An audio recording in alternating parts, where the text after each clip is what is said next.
dans cette affaire qui m'oppose à la maire de Paris, Anne Hidalgo, et pour laquelle la maire de Paris me fait un procès que j'estime injuste uniquement pour ma liberté d'expression, car je n'ai fait que dire une vérité et une réalité. Le saccage de Paris, sa mauvaise gestion, les milliards de déficit, et il suffit de venir dans le 18e, dans mon quartier, pour voir le crack, l'insécurité et tout ce qui en découle. Alors oui, effectivement, je l'ai interpellé, invectivé, sans violence, dans le 18e arrondissement de Paris. C'était le 9 décembre dernier, on l'a vu en direct sur toutes les chaînes de télévision, lorsque je lui ai dit, avec beaucoup de fierté, au nom de tous les Parisiens et de beaucoup de Français, Madame Hidalgo, vous êtes la honte de Paris, vous êtes la honte de la France. On a mis 2 siècles à faire de Paris la plus belle ville du monde, et en 2 mandats, vous en avez fait la poubelle du monde. Alors, Madame Hidalgo, bien sûr que je connais personnellement depuis 2014, car il nous est souvent arrivé d'être dans les mêmes dîners, mais ça c'est une autre histoire du passé. Je connais sa face cachée, et croyez-moi, elle n'est pas blanche comme neige. C'est un jeu de mots, évidemment, elle va encore m'accuser de termes racistes. Car lorsqu'on n'est pas d'accord, il faut bien coller une étiquette. Alors, à l'audience d'aujourd'hui, puisque je viens de rentrer d'Arménie, de l'étranger, spécifiquement à cette occasion, donc j'ai dû prendre l'avion le 5 mai dernier, vu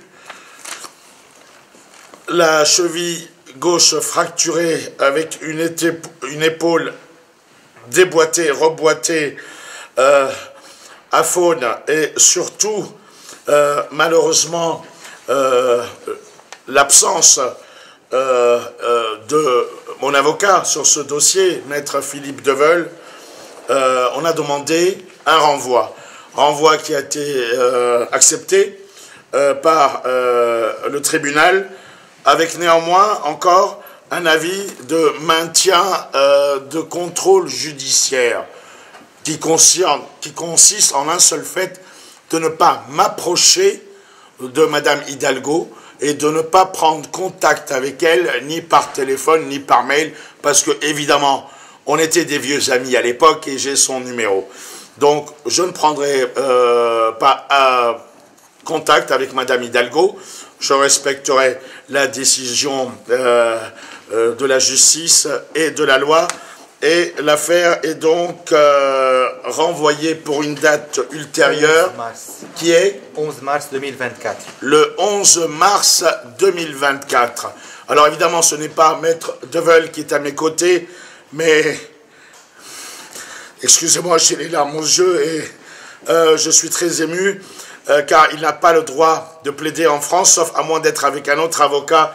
Je vous présente Pierre Gemayel, qui est actuellement de passage du Liban et qui est l'avocat des victimes de l'explosion du port de Beyrouth. D'ailleurs, Pierre a perdu son propre frère dans cette explosion, mais étant donné qu'il était de passage en France, il a voulu être à mes côtés et je l'en remercie, ainsi que vous tous. Donc, rendez-vous donc à l'audience, ce sera le 11 mars 2024. À quelle heure? 9h. À 9h du matin. Aux États-Unis, ils ont un très bon proverbe qui dit « The truth must be told ». La vérité doit être dite. Malheureusement, ce proverbe n'est pas appliqué en France. En France, c'est tout l'inverse. Toutes les vérités ne sont pas bonnes à dire. Que ce soit le cas de Madame Hidalgo, de la corruption dans le gouvernement, le cas de l'actuelle ambassadrice de France en Arménie, Anne Louillot, avec des comptes offshore, une corruption, de l'évasion fiscale. Attention, secret, il faut se taire. Maintenant, les médias font ce qu'ils veulent, disent ce qu'ils veulent. Quant à nos chers, parce qu'il nous coûte très cher financièrement, politiciens et politiciennes qui ont des rapports avec des médias mainstream et surtout des budgets colossaux pour réduire au silence ou envoyer devant les tribunaux des citoyens, des militants qui disent des vérités. Voilà. Quand je sors des dossiers sur la droite, on va me cataloguer de gauchisant. Quand je vais sortir des dossiers sur quelqu'un de gauche, on va me cataloguer comme fascisant.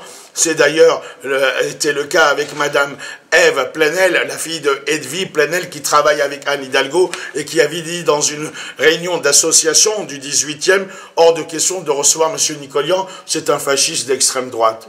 Donc, il faut bien qu'on nous colle une étiquette. Je ne suis ni de droite, ni de gauche, je suis français. Et quelles que soient nos religions, nos couleurs de peau et nos nationalités, on est tous frères en l'humanité. Seulement, la vie va mal en France, on va tous mal. Et quand on dénonce la corruption ou ce qui ne va pas, alors évidemment, on va vous réduire au silence. Par les tribunaux, par un assassinat, par un suicide, cela m'est déjà arrivé au Liban, mais ça c'est une autre histoire. Alors évidemment, l'avocat de Madame Hidalgo est là pour défendre les intérêts stratégique et financier et la réputation de Madame Hidalgo, c'est son avocat et c'est tout à fait normal. Je comprends sa position, mais qu'elle soit finalement ce n'est ni lui ni moi qui décidons, c'est la justice. Et aujourd'hui, vous savez, il y a beaucoup de gens qui disent j'ai confiance dans la justice de mon pays. Aujourd'hui, je vois que la confiance, en tous les cas, en ce qui concerne ce dossier, et la justice a été rendue puisque ma demande de renvoi a été acceptée. Alors, il n'empêche que, dans cette affaire de Madame Hidalgo, c'est vrai que j'ai aussi des problèmes avec le gouvernement actuel de M. Macron depuis 2019, et le fait d'avoir mis cette séquence tant de fois à la télévision répétée n'était pas innocent, car lorsque je m'en prends à l'ennemi du gouvernement, Madame Hidalgo, on sait tous que Gabriel Attal, le porte-parole, veut prendre la mairie de Paris, qu'il a demandé à mettre Paris sous tutelle. Lorsque l'ennemi de mon ennemi attaque mon ennemi, il devient mon ami par alliance, d'où le matraquage sur les chaînes de télévision au mois de décembre, sur CNews, sur BFM, et même chez Cyril Hanouna. À ma grande surprise, les ordres venaient peut-être, ça encore faut-il le prouver, du protocole presse de l'Élysée, de l'entourage du président de la République, car on sait tous que les propriétaires des médias, ils sont obligés de se plier au chef de l'État, quel que soit le chef de l'État. Un média n'est pas éternel, il y a des licences, on peut envoyer un contrôle fiscal ou mettre des bâtons dans les roues. Voilà, mais ça c'est encore une autre affaire. Écoutez, quelqu'un avait, même si je ne suis pas d'accord avec ce personnage, avait dit en France, un journaliste est soit une pute, soit un clochard. Aujourd'hui, je n'ai pas de revenus, je ne travaille pas pour un média, je n'ai même plus le RSA. Comment je fais pour m'en sortir, voyager? C'est la question que tout le monde se pose. Il y a des gens de bonne volonté en France qui se privent peut-être d'un paquet de cigarettes par mois à 10 €, avec 9 € de taxes pour le gouvernement, qui sont assez gentils quand il y a des dizaines peut-être ou des centaines de personnes qui mettent 10 € chacun. Je suis très apprécié dans énormément de pays, que ce soit au Mali, au Sénégal, que ce soit au Liban, en France et partout ailleurs. Donc effectivement, il y a des gens qui m'aident à pouvoir couvrir des événements. D'ailleurs, je vais bientôt me rendre au Mali, au Sénégal, auprès d'Ousmane Sonko. Je retourne en Arménie parce qu'il y a quelque chose de très grave qui risque de se passer dans le sud. Et on voit bien le président de la République qui aujourd'hui fait des... je sais pas moi, j'ai l'impression d'entendre Dalida avec ses paroles et paroles et paroles, mais dans les actes, rien, car les Français travaillent et une partie de leur labeur, à travers leurs impôts, partent chez M. Zelensky, quand ailleurs, ce ne sont que des belles paroles. Donc je repars effectivement dans les jours qui viennent en Arménie, en espérant passer pour Istanbul pour couvrir le second tour des élections présidentielles en Turquie. Écoutez, j'aurais pu dire n'est pas intègre. Blanche comme neige était évidemment une métaphore. Voilà, elle m'a même accusé d'avoir tenu des propos racistes. concernant une certaine grippe espagnole, ça n'existe pas. Ou la peste espagnole. Donc voilà, me habla espagnol porque yo me vive muchos años en España. Je suis polyglotte et j'adore l'Espagne et les Espagnols. Mais j'ai horreur de certains politiciens ou politiciennes, quel que soit leur bord politique, quand je vois que le travail pour lequel ils ont été mandatés par la voix du peuple est très mal fait et très mal géré. Que ce soit Madame Hidalgo ou pas. Je viens ici pour soutenir mon ami Léo Nicolian.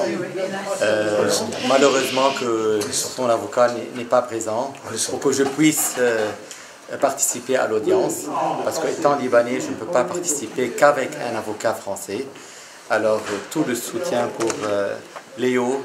Il est un grand ami pour la liberté et pour le Liban, et pour tous les peuples qui ont besoin d'un support. Il est la voix des gens écrasés. Je vous remercie. Merci, maître. Merci.